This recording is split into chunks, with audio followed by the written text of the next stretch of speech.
In prison, I had a lot of mentors, a lot of people that really changed my life, but only one of them was a serial killer. So I lived in a cell with Greg for about 6 months before I found out that he was a serial killer. What I thought was that he was just a little old man who happened to have some military experience and happened to be a nice guy and know a lot of things.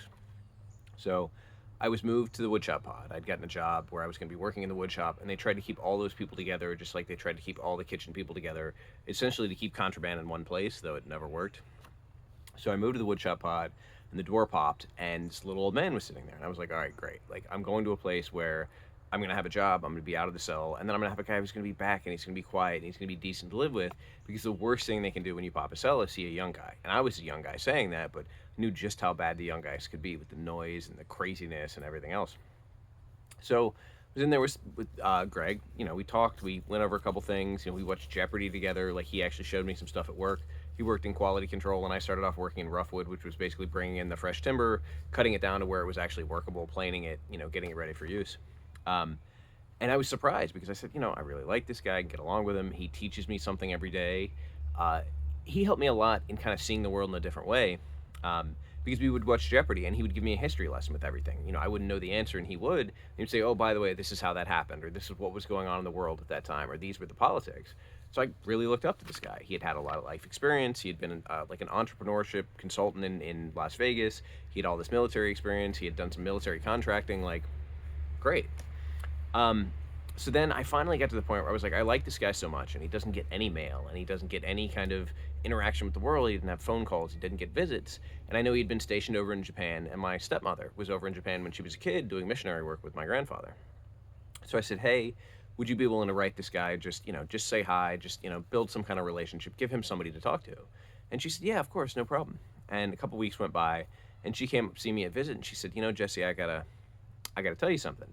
Um, your roommate's a serial killer. Like I looked him up and like he's been accused of killing all these people all over the country and all these things. And I was like, okay, well, what do I do with this? Like, do I just go back and pretend I don't know? But in my mind, I'm like, if this dude's like a serial killer and he was like a military intelligence agent and he's so trained, like if he knows I'm keeping something back, then he's going to be suspicious. It's going to be bad or like, I don't know. So anyways, I just went back and I was like, hey, Greg, I got to talk to you.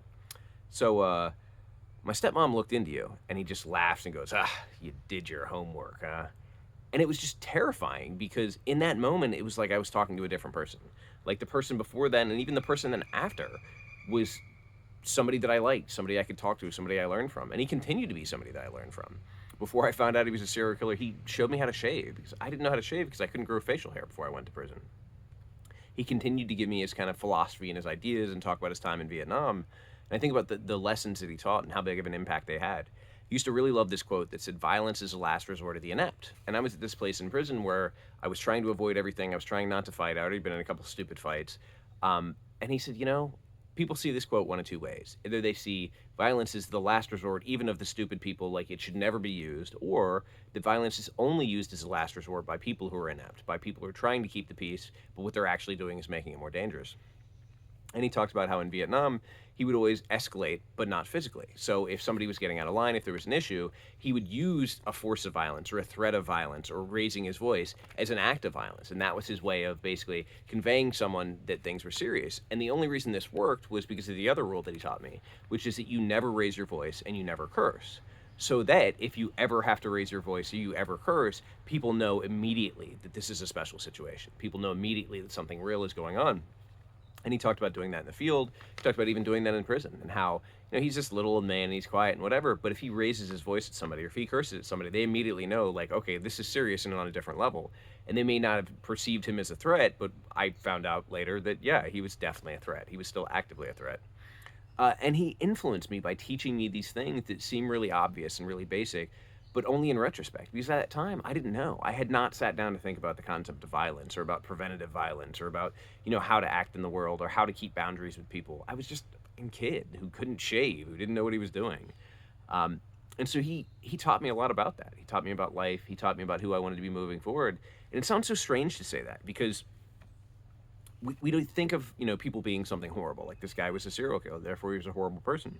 But he had this practice. He used to read, or not read, I guess recite, because I don't think he had them written down, the names of everyone he had lost in Vietnam. So he had been a lieutenant and then a captain, and he had done 3 tours.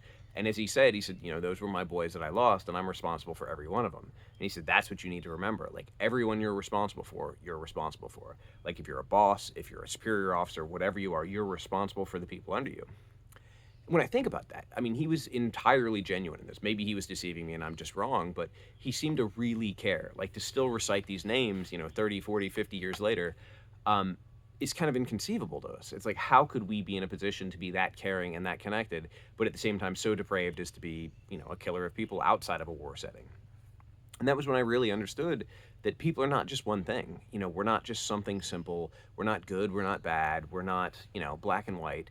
We are complicated people. We are complicated, you know, mixtures of different elements. And the more I understood that and the more I was able to kind of grok that in life, the better able I was to, you know, understand and respect myself. Because I had done, you know, these horrible things. I'd committed violent crimes to come to prison. And a big part of my search was a search for redemption. Like, how am I going to be forgiven? How am I going to move forward?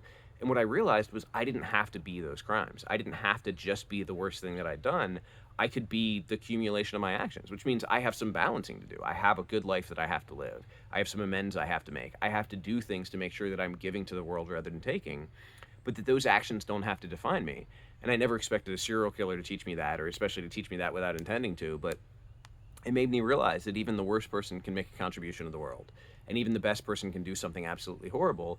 And that really we're all in the middle. And it's a daily choice. It's not a matter of like, I'm a good person, so I do good things, or I'm a bad person, so I do bad things. It's every day I have these little choices that accumulate. And they accumulate into something really significant. And sometimes we just have a bunch of little selfish choices and we start taking from the world, or a bunch of little really selfless and kind choices and we start giving to the world. But it's about that consistent daily action. It's not a quality that's, you know, immutable and unchanging. It's a daily habit. And that changed the way I looked at the world and at myself.